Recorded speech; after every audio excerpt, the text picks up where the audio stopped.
Tick tock star और social media influencer सना यूसुफ के कातिल की अदालत में पेशी पर चेहरा स्याह कपड़े से ढांपने पर अवाम में गुस्से की लहर दौड़ गई। 17 साला सना यूसुफ के बेईमाना कत्ल ने पूरे मुल्क को झंझोड़ कर रख दिया है। सना को 2 जून को इस वक्त कत्ल कर दिया गया जब एक और टिक टॉकर उमर हयात ने इनसे दोस्ती की पेशकश की, जिसे सना ने मुस्तरद कर दिया था।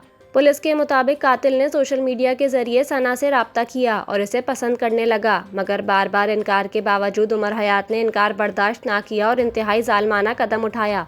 पेशी के दौरान मुलजिम का चेहरा छुपाने पर अवाम का शदीद रद्द-ए-अमल देखने में आया। सोशल मीडिया पर सार्फिन ने सवाल उठाया कि जब एक बेगुनाह बच्ची की तस्वीर हर जगह फैला दी गई हैं और लोग इसे बदनाम करने में कोई कसर नहीं छोड़ते, तो एक कातिल का चेहरा क्यों छुपाया जा रहा है। अदाकारा मिशी खान ने भी इससे मुताल्लिक आवाज़ बुलंद की। उन्होंने कहा कि जब भी कोई मुलजिम गिरफ्तार होता है तो इसे स्याह कपड़े से क्यों छुपा दिया जाता है।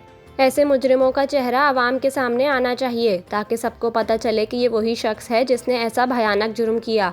सोशल मीडिया पर आवाम गम और गुस्से का इजहार कर रहे हैं। सार्फिन का कहना है कि अगर ये असल कातिल है तो इसका चेहरा क्यों छुपाया जा रहा है।